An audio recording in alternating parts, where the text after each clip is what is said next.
Lectura del libro del Génesis. Israel amaba a José más que a todos los otros hijos, porque le había nacido en la vejez, y le hizo una túnica con mangas. Al ver sus hermanos que su padre lo prefería a los demás, empezaron a odiarlo y le negaban el saludo.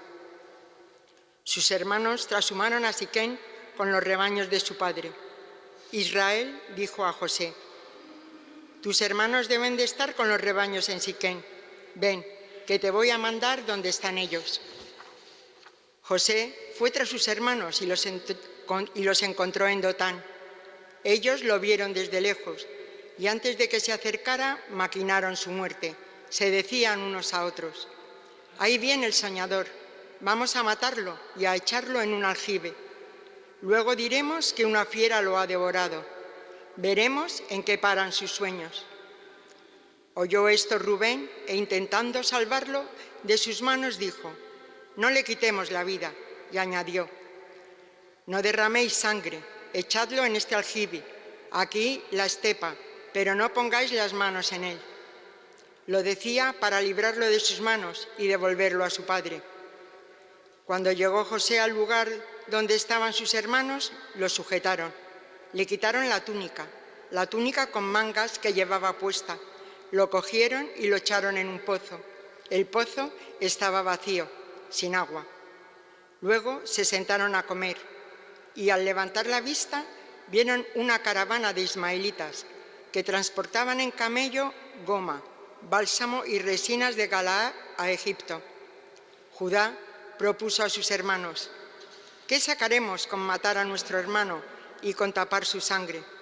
Vamos a venderlo a los ismaelitas y no pongamos nuestras manos en él, que al fin es hermano nuestro y carne nuestra». Los hermanos aceptaron.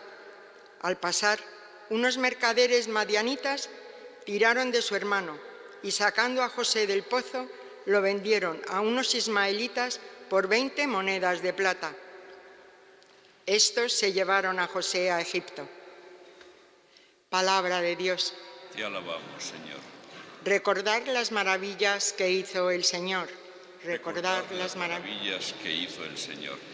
Llamó al hambre sobre aquella tierra, cortando el sustento de pan. Por delante había enviado a un hombre, a José, vendido como esclavo. Recordad las maravillas que hizo el Señor. Le trabaron los pies con grillos, le metieron el cuello en la argolla, hasta que se cumplió su predicción y la palabra del Señor lo acreditó. Recordad las maravillas que hizo el Señor. El rey lo mandó desatar. El Señor de pueblos le abrió la prisión.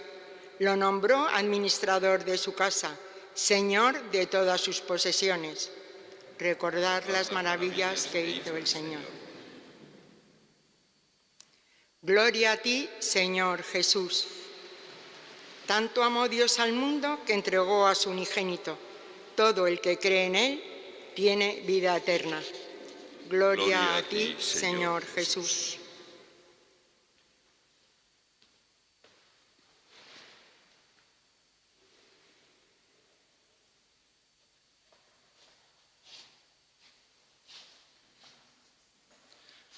El Señor esté con vosotros. Lectura del Santo Evangelio según San Mateo.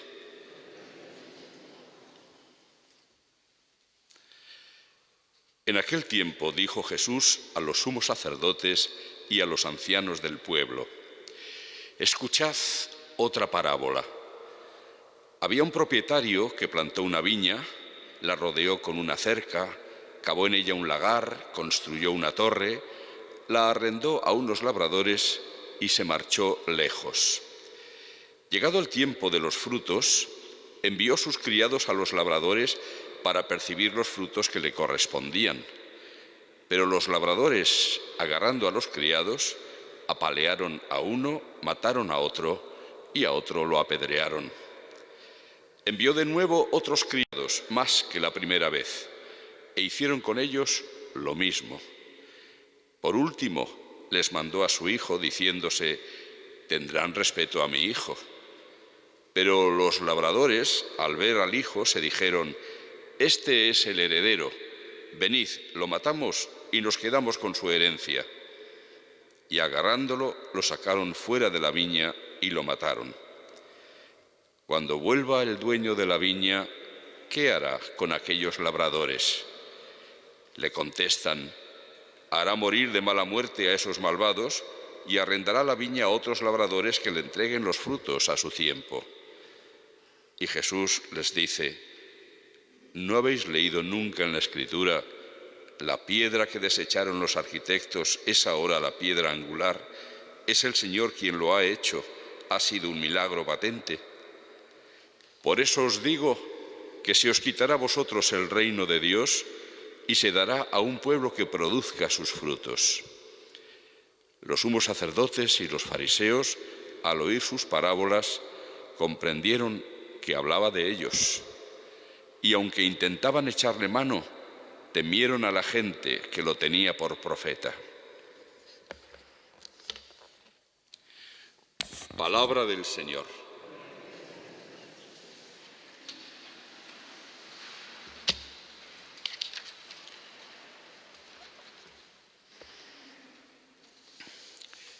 Para narrar esta parábola, Jesús echa mano de una imagen que era ya conocida en el Antiguo Testamento. De hecho, hacía unos 500 años, Isaías había contado la alegoría de la viña. En ella, el tema estaba centrado sobre todo en que la viña, o sea, el pueblo de Israel, no producía sus frutos. Producía, en lugar de uvas buenas, agrazones, uvas que no se podían comer. Y este era el tema central, pero las circunstancias las mismas. También allí se hablaba del amigo que tenía una viña y la cuidó, le construyó la valla alrededor, la decantó, quitó las piedras, construyó una torre, un lagar, pero aquella viña no producía fruto. Es siempre, por lo tanto, una lección para nosotros, y cuando Jesús toca este tema de la viña, implícitamente está haciendo alusión también a que el pueblo de Israel en su tiempo seguía sin producir los frutos que Dios esperaba de él, porque estaban rechazando lo que se les enseñaba. Se habían centrado en una religiosidad centrada en los hechos externos, y el corazón, como Jesús les dijo en alguna ocasión, estaba lejos de Dios. Pero esto es un reproche que Jesús sigue lanzando a todas las generaciones una tras otra, también, por supuesto, a las nuestras. También podemos preguntarnos, debemos preguntarnos: ¿estoy dando yo los frutos que el Señor espera de mí? ¿He dado ya muestras de conversión? ¿He ido suprimiendo vicios, pecados? ¿He ido adquiriendo virtudes? ¿Me he ido acercando a la santidad que Dios espera de mí? Pero cuando Jesús cuenta esta parábola, como digo, aparte de dar, por supuesto, el sentido que tenía en el uso que hacía de ella Isaías, aquí él se va a centrar no en los frutos, que sí hay frutos, sino en que los que habían arrendado la viña no dan esos frutos al dueño. Y no solamente no lo dan, sino que cuando envía a sus criados los tratan mal, incluso matan a alguno. Y por último, el hijo. Es evidente que aquí Jesús está usando la parábola para hacer una lectura de la historia de Israel. En la historia de Israel había ocurrido esto: los criados que el Señor había enviado para llamar a su pueblo a la conversión, léanse los profetas, fueron maltratados, incluso se les dio muerte, simplemente porque estaban exigiendo una fidelidad a la alianza con el Señor. Y cuando llegó el Hijo, y Jesús lo anuncia por adelantado, lo van a matar. Lo sacan fuera de la viña y lo matan. Jesús está aludiendo quizá a que para matarlo a él lo sacaron fuera de las murallas de la ciudad, al monte Gólgota, donde lo mataron. Está, por lo tanto, hablando de la ingratitud del pueblo de Israel y muy especialmente de sus dirigentes. Pues de la misma manera, hasta hoy, llega el mismo reproche de Jesús. No tenemos, al parecer, remedio. La humanidad sigue rechazando al que ha sido enviado. Y al que ha sido enviado no para hacer daño a nadie, ni siquiera para exigir ni tributos ni nada por el estilo. Ha sido enviado para salvar y ha sido enviado dando su vida. Ha sido enviado para amar a la humanidad. Hemos escuchado en el versículo antes del Evangelio esa frase del Evangelio de San Juan: tanto amó Dios al mundo que entregó a su unigénito. Y por esto se rechaza a Jesús, por esto se quiere evitar, borrar todo vestigio de él, de lo que él dice, por eso se le quiere quitar importancia a todo lo que huela a Jesucristo y al cristianismo. ¿Qué mal ha hecho él al mundo? He ahí el acento sobre el que está poniendo Jesús sus palabras. Se trata del rechazo a él, al Mesías. Pero es que ese rechazo, por desgracia, también lo podemos estar viviendo los que, sin embargo, nos llamamos cristianos.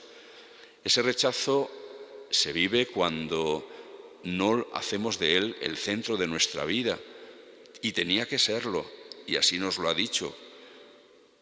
Él es la vid, nosotros somos ramas que tendríamos que estar muy unidos a él, pero quien da los frutos es él, quien hace que las ramas florezcan es él. Si no estamos unidos a él, lo estamos de alguna manera rechazando. Pero es que hay además un rechazo formal de sus enseñanzas.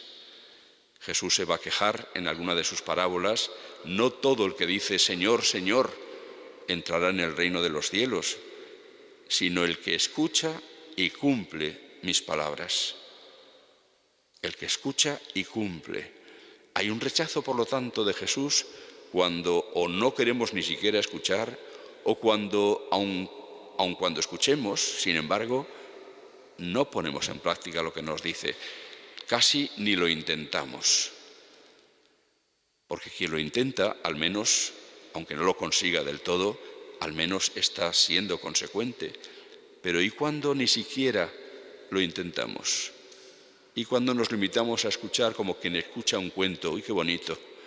Pero no se da cuenta de que está afectando a algo que teníamos que hacer en nuestra vida. Por lo tanto, pues podemos o tenemos quizá que acusarnos de que hay un cierto rechazo de Jesús también por nuestra parte. La primera lectura que hemos escuchado, la historia de José, de alguna manera constituye el telón de fondo acerca de esta intención de Jesús al narrar esta parábola, porque José, de alguna manera, se convierte en un antecedente de lo que va a ocurrir con Cristo. Sus hermanos querían matarlo. Afortunadamente hubo 2 de ellos al menos que se opusieron y no ocurrió así.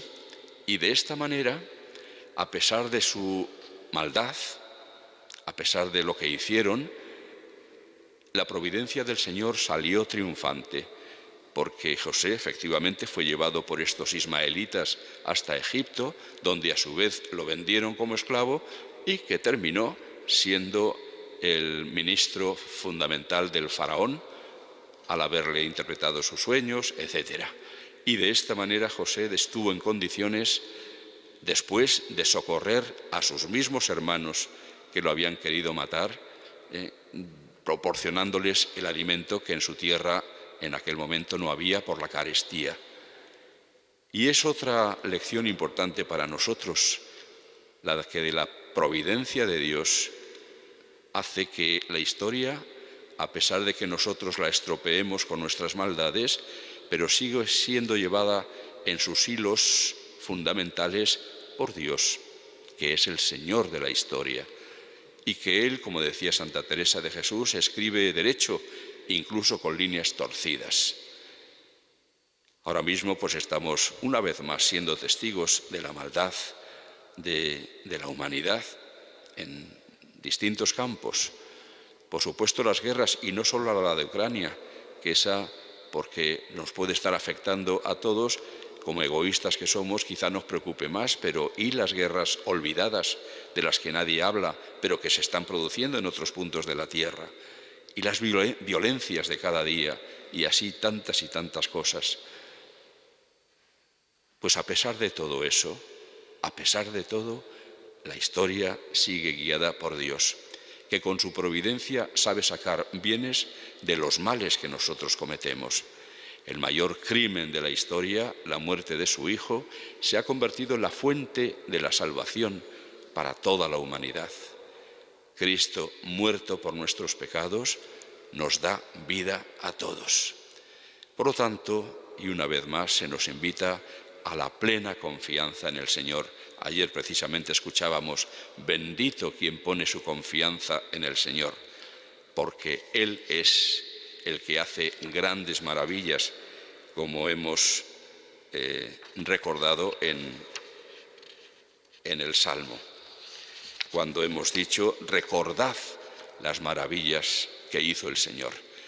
Que la meditación de esas maravillas nos ayude a poner toda nuestra confianza en Él. Tratemos, por un lado, de no rechazar a Cristo en nuestra vida, y por otro lado, que a pesar de todo lo que ocurra, no perdamos la confianza en nuestro Padre, en cuyas manos están nuestras vidas.